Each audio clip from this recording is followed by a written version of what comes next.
Let's mic history को जानो।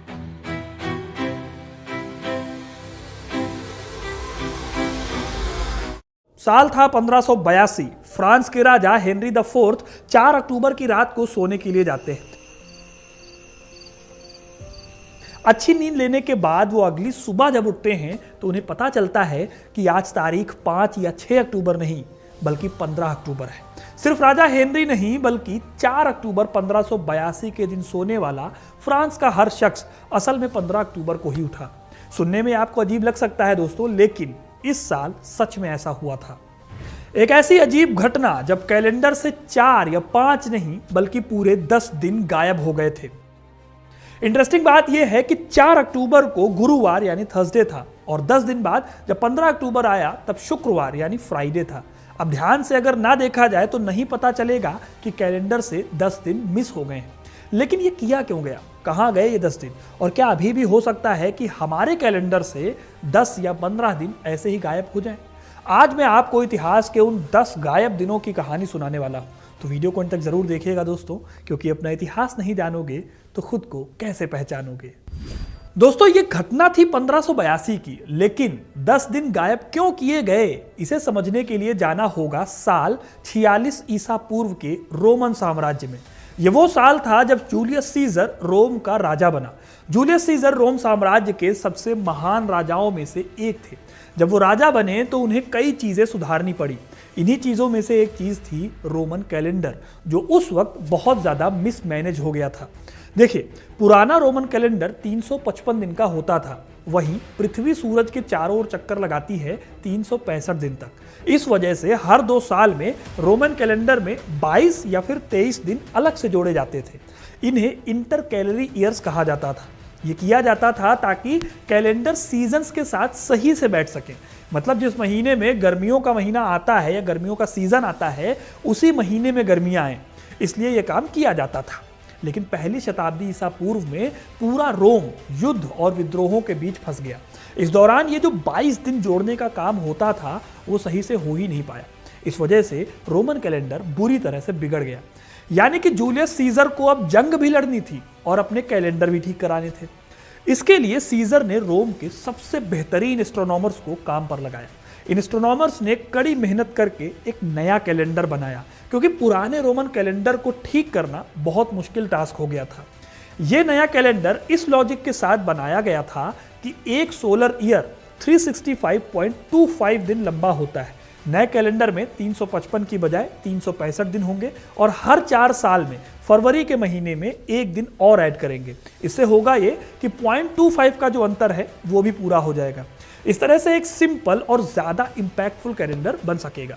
अब ये जो 4 साल में 1 दिन ऐड करने की बात है, इसे ही हम लीप ईयर कहते हैं और आप जानते हैं कि अभी तक फरवरी के महीने में सिस्टम फॉलो किया जाता है। इस कैलेंडर को नया नाम मिला जूलियन कैलेंडर। लेकिन कहानी यही नहीं रुकती, ये सब इतना आसान भी नहीं था। जूलियस सीजर को इस कैलेंडर को सही टाइम पर शुरू भी करना था।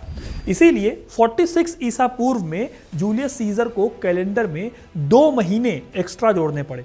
यही वजह है कि 46 बीसी में ना तो 365 दिन थे और ना ही 355, बल्कि ये साल का या दुनिया का सबसे लंबा साल था। इस साल में टोटल 445 दिन थे। इस साल कई कंफ्यूजन हुए थे। कई रीजनल कैलेंडर्स को जूलियन कैलेंडर में मिलाने की कोशिश की गई, इसीलिए इस साल को एनस कन्फ्यूजनस यानी भ्रम का साल कहा गया। इस तरह से जूलियन कैलेंडर ने युद्धों से उपजी रोमन कैलेंडर की प्रॉब्लम को सॉल्व कर दिया। लेकिन सवाल है कि जब प्रॉब्लम सॉल्व हो गई तो फिर 1582 में 10 दिनों को कम क्यों किया गया? इसके लिए हमें देखनी होगी वो प्रॉब्लम जो कि जूलियस सीजर और उनके कैलेंडर बनाने वालों को दिखी ही नहीं थी, और यह प्रॉब्लम थी मैथ्स की।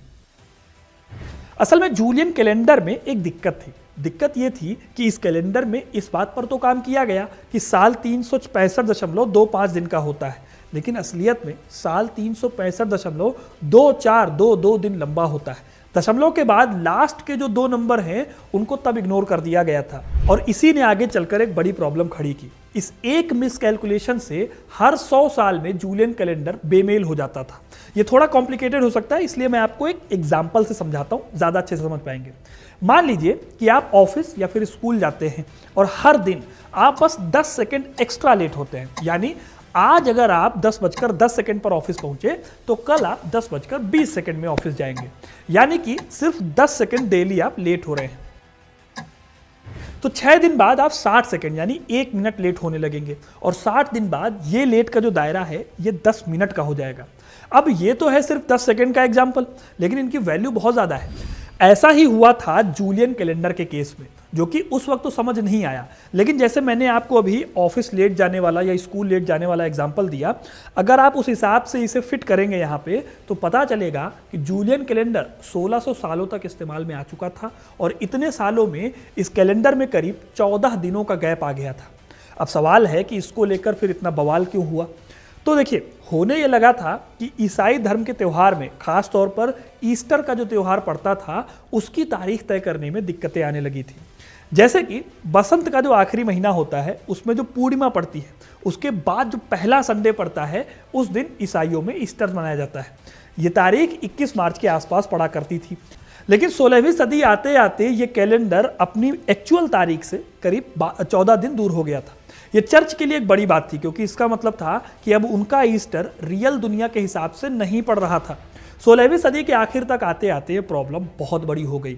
लोगों ने प्रोटेस्ट करने शुरू कर दिए, यहाँ तक कि 5वीं से 10वीं सदी के बीच में, यानी इससे भी करीब 500 साल पहले बीच में नोटिस किया गया था कि सही टाइम पर ईस्टर नहीं मनाया जा रहा है। ऐसे में जब पोप ग्रेगरी द 13th ने सत्ता संभाली तो उन्होंने इस प्रॉब्लम को सॉल्व करने की सोची। फिर जूलियस सीजर की तरह ग्रेगरी द 13th ने भी एस्ट्रोनॉमर्स और मैथमेटिशियंस को बुलाया। एक बार फिर जुगत भिड़ाई गई और एक बार फिर दिए गए कुछ नए सॉल्यूशंस, एक नया कैलेंडर बनाया गया। इसमें कहा गया कि कोई भी शताब्दी का साल तब तक लीप ईयर नहीं होगा जब तक वो 4 से डिवाइड ना होता हो। जैसे कि 2005 या फिर 2006 एक लीप ईयर नहीं हो सकता। इस तरह से हर शताब्दी में एक दिन के एक्स्ट्रा होने को रोक लिया गया, लेकिन अभी भी 14 दिनों वाली प्रॉब्लम को सॉल्व करना बाकी था। इसलिए ग्रेगरी ने कैलेंडर को रीसेट किया। उन्होंने इसे रीसेट किया उस टाइम से जब 325 एडी में काउंसिल ऑफ निकिया बुलाई गई थी। ये वो टाइम था जब ईस्टर के त्यौहार की डेट तय करने का मेथड बनाया गया था। ग्रेगरी ने ना तो इसके लिए क्राइस्ट के जन्म की तारीख को मानक बनाया, ना ही जूलियन कैलेंडर की स्टार्टिंग डेट को कोई स्टैंडर्ड बनाया। इसलिए सारी गणित बिठाने के बाद भी 10 दिनों की प्रॉब्लम अभी भी बाकी थी। इन 10 दिनों की कमी को पूरा करने के लिए एक ही उपाय था। साल 1582 में ग्रेगरी ने इंटर ग्रेविसिमस नाम की एक डिक्री जारी की। इसमें कहा गया कि अक्टूबर महीने में इन 10 दिनों की मिस कैलकुलेशन को ठीक किया जाएगा और इसके लिए 10 दिन डिलीट कर दिए जाएंगे। यानी कि थर्सडे 4 तारीख के बाद फ्राइडे 15 तारीख होगी। फिर वही हुआ जो मैंने आपको वीडियो की शुरुआत में बताया था। लेकिन इस चेंज को दोस्तों हर देश ने सही टाइम पर या उसी टाइम पर एक्सेप्ट नहीं किया। असल में ये वो दौर था जब ईसाई धर्म प्रोटेस्टेंट और कैथोलिक में बढ़ चुका था। इसलिए स्पेन, इटली, पुर्तगाल और पोलिश लिथुआनियाई देश जो थे, जो कि पोप के चेंजेस को तुरंत उन्होंने एक्सेप्ट कर लिया। फिर फ्रांस में इस कैलेंडर को दिसंबर में अपनाया गया। इसके बाद 1584 के आखिर तक पूरा कैथोलिक यूरोप ग्रेगोरियन कैलेंडर का इस्तेमाल करने लगा, लेकिन प्रोटेस्टेंट धर्म को मानने वाले राज्यों ने इसे आसानी से एक्सेप्ट नहीं किया, उल्टे इस चेंज का विरोध किया। एग्जाम्पल के लिए यूनाइटेड किंगडम ने 1752 में ग्रेगोरियन कैलेंडर को अपनाया। उस वक्त तक इंग्लैंड जूलियन कैलेंडर के हिसाब से एक और दिन आगे खिसक गया था, इसलिए इंग्लैंड को 11 दिनों को हटाना पड़ा और वहां पर यह काम हुआ था 1752 में सितंबर के महीने में। 2 सितंबर के बाद यहां सीधे 14 सितंबर आया। इस तरह 18वीं सदी में लगभग सभी यूरोपियन देशों ने ग्रेगोरियन कैलेंडर का इस्तेमाल शुरू कर दिया था। हालांकि कुछ देश और भी लेट थे। रूस में ग्रेगोरियन कैलेंडर को 1918 तक नहीं अपनाया गया, इसलिए जो भ्रम का साल 46 बीसी में रोम में हुआ था वो भ्रम का साल रूस की 1917 की अक्टूबर क्रांति के आसपास पैदा हुआ।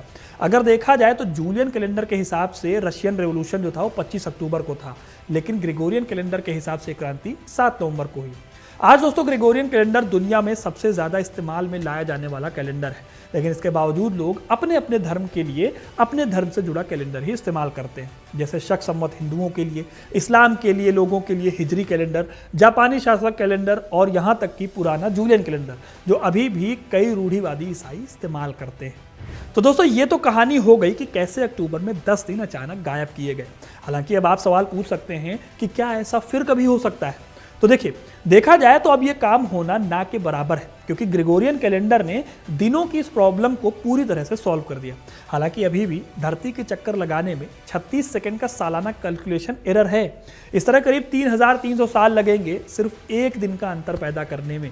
इसलिए कोई ऐसी घटना जब 10 दिन हटाने पड़े, उसके लिए कितना इंतजार करना होगा ये आप कमेंट में बता सकते हैं। और तब तक के लिए फिलहाल चिंता की कोई बात नहीं है। तो ये था इतिहास उन 10 दिनों का जो अचानक गायब हो गया। आपको कहानी कैसे लगी कमेंट करके जरूर बताइएगा। वीडियो को लाइक और शेयर करना ना भूलें और ऐसी इंटरेस्टिंग कहानियों के लिए, इतिहास से जुड़े रहने के लिए हिस्ट्री कनेक्ट को सब्सक्राइब जरूर करें। धन्यवाद। आप सुन रहे थे let's mind more than radio. Follow कीजिए हमें हमारे सोशल मीडिया प्लेटफॉर्म्स पर। It's time for news. It's time for more than radio. Presenting the first radio news app, Let's Mic. Let's Mic, a news-based app on your phone where you get to watch and listen news, talk shows, interviews, radio show podcasts. On Let's Mic, you get all relevant information of TV, print, radio, podcast, and digital. Let's Mic talks about every segment of life.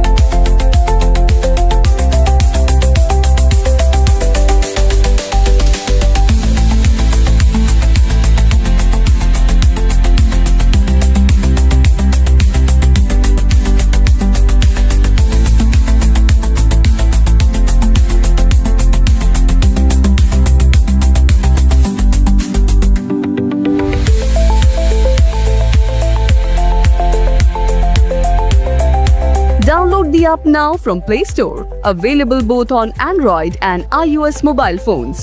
Follow us on YouTube, Instagram, Twitter, LinkedIn, Facebook, Telegram, WhatsApp, Snapchat. Let's talk, let's connect, and let's mic.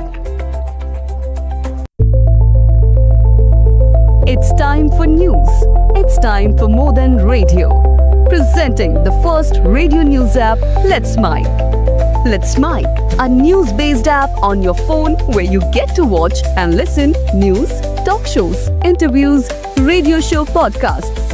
On Let's Mic, you get all relevant information of TV, print, radio, podcast, and digital. Let's Mic talks about every segment of life.